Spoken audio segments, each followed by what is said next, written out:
What's the righteous word? It's your boy Gangland Neem, aka Neiman IB for the E. Man, golly, I don't know, y'all. Remember that. And we back with another video. So the suspect in the Charlie Kirk shooting has just been apprehended.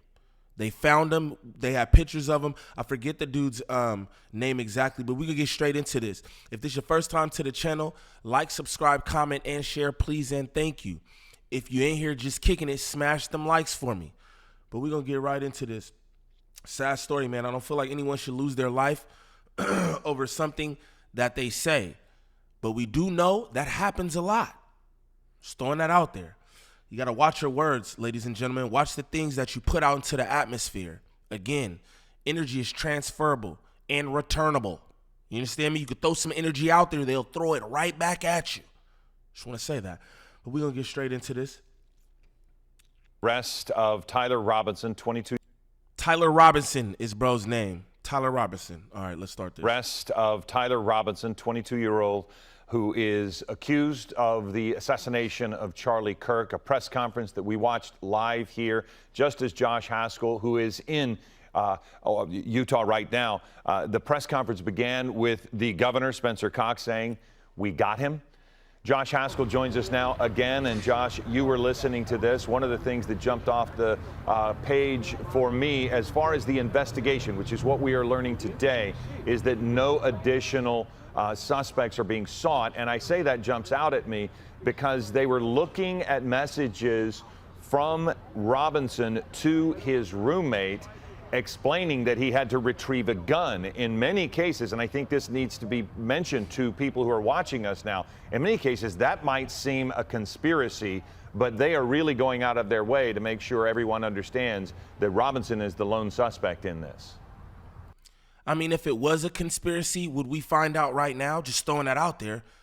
We know how these conspiracies go notoriously. We never find out right after it happens, oh yeah, it was a setup. We find this out years down the line.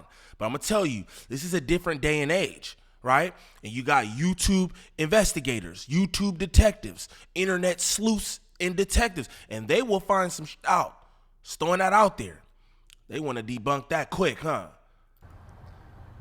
That's correct, Philip, and I've seen just within the last few minutes some new reporting from ABC News, speaking with some friends, classmates who knew Tyler Robinson, saying that they are shocked by this, that he was a nice person, really kept to himself, a little reserved, but really would not talk too much about politics. But we did learn that he had told, sounded like family members at a dinner recently, that he was aware that Charlie Kirk was coming here to this campus where I am right now in Orem, Utah. I want to give a few more details what we have learned about Robinson. We know that 22 years old, taken into custody last night, about 4 hours from where I am.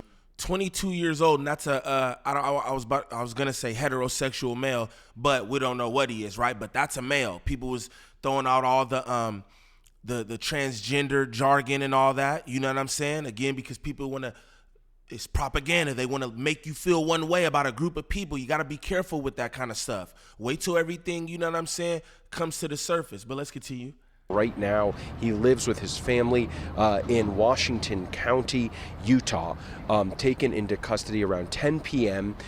This is what we're learning, that his father played a critical role in his arrest, Philip. We're learning that his father convinced his son to turn himself in, that Robinson initially said no, but changed his mind. His father called a youth pastor who was also a U.S. Marshals Task Force officer. The task force officer advised him to have his son stay in place. The U.S. Marshals took him into custody and then contacted the FBI. I also want to highlight that towards the tail end of that press conference, very powerful words from Utah's governor, Spencer Cox, reflecting on this situation, saying that this is a watershed moment for our country where we will make a decision whether we will escalate things or find an off-ramp. That remains to be seen. He also said that there is just one person responsible for the death of Charlie Kirk, and that is Tyler Robinson. Philip? Well, also, Josh, I do want to point out, I thought the Utah governor was very direct, not only in the information he released very early on, but then his personal revelations late. I was struck by the comment where he said, this is either the end of a dark chapter or the beginning of a darker one, and that we have to make a choice on that. But I wanted to ask you. What exactly does that mean when they say that? I heard bro say just moments ago, if we're gonna like escalate things or we're gonna get on the off ramp. Like, what does that mean? Who are we gonna turn things up on? Because that dude, whatever his name is, Tyler, he shouldn't even have a name at this point. That's how I feel, because that's just disgusting what he did, right? But he looked like he could be related to Charlie Kirk, right? So I don't understand what will we do to escalate things. I think y'all need to go back to the drawing board, just figure things out. All that escalation talk and all that, I don't even know what that means. Another element that just popped up in the ABC News report, they talked about Robinson having attended UVU for about a semester. And when it comes to that piece of the puzzle, I'm wondering, now that you're on the scene there, it kind of maybe gives you an idea as to how he was able to know where to go to get away. Because he did get away and get down 3-4 hours away in the southern part of Utah. And whether he attended the university for a long period of time or just that semester, it does give him a familiarity with that area. Yeah, that's correct. We know that he arrived on campus early Wednesday morning between 8 a.m., 8:30 in the morning. The shooting happened around noon. And he obviously, because he had told people, was aware that Charlie Kirk was coming to campus. He had also said something to family members about Kirk being filled with hate, about, it sounded like his distaste. Listen to what he said. Again, this is someone of his own hue, right? Not trying to be funny or anything. He said it sounded like he spewed hate. That's the sentiment from a lot of people. A lot of people, I'll be honest, it seems like they are, they're happy about this. I have to say for myself, I'm not cool with that. I feel like you should be able to say whatever out of your mouth, long as it's not threats, and you shouldn't be harmed. That's freedom of speech. Now, we can't feel that way about ourselves. Oh, we can say whatever we want. And then this man, whether we agree with it or not, we like, oh, yeah, it's cool for him to get assassinated. I'm just throwing out, I don't think that's okay. You feel me? I do think that the man had a lot of hate speech. I won't lie to you. But do that mean that he deserves to die? I don't know. But again, I want to drive home the point that this is white on white. They tried to make this LGBT on white. They tried to make it other on white. It's white on white, bro.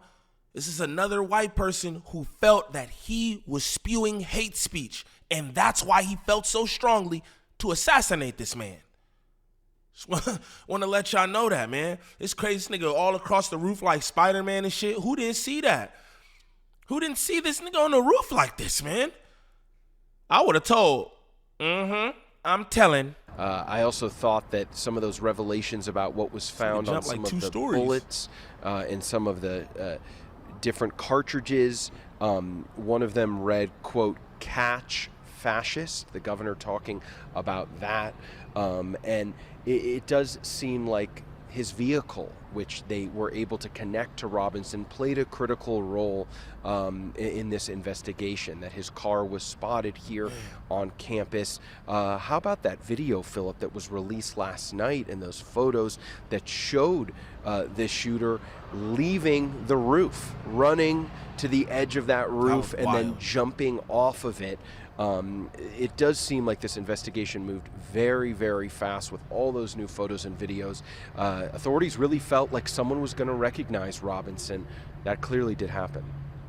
And Josh, not only that, but they gave the detail of the fact that he changed clothes before leaving the roof and escaping. They also mentioned the weapon, which is a .30-06 with a scope. That was what they talked about. And for people who aren't familiar with weapons, that is generally speaking a hunting rifle. So it is a powerful weapon, but it is not.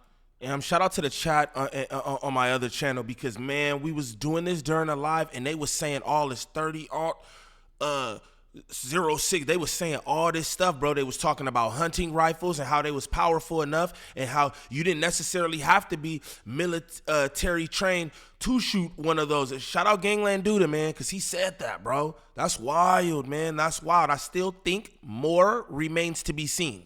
That's what I'm going to tell you still, but good points. The type of weapon that we see in mass shootings, but it is very powerful. It is with a scope and a rifle. I was shocked, Josh, not only by the things that the governor was willing to share personally, but early on there was a lot in the way of detail that he gave out, and then he pulled back and said we're not going to talk much more. But they have a lot of evidence here that they plan to present over the next 3 days, because it will probably be 3 days before he's formally charged and arraigned.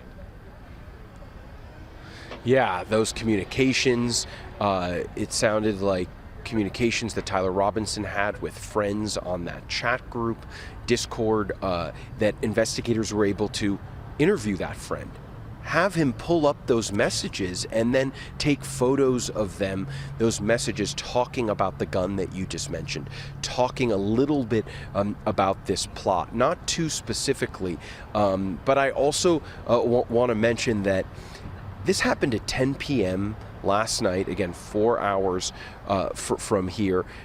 Since this shooting happened on Wednesday, over 12,000 tips have come in, over 200 interviews, and really the governor talking about how the whole state, so many people have been engaged in this, so many people here were supporters, fans, interested in Charlie Kirk, whether they agreed with him or not, and the FBI and investigators really used social media and really used those photos and videos to get that information out, and the public clearly saw all of that. I'll send.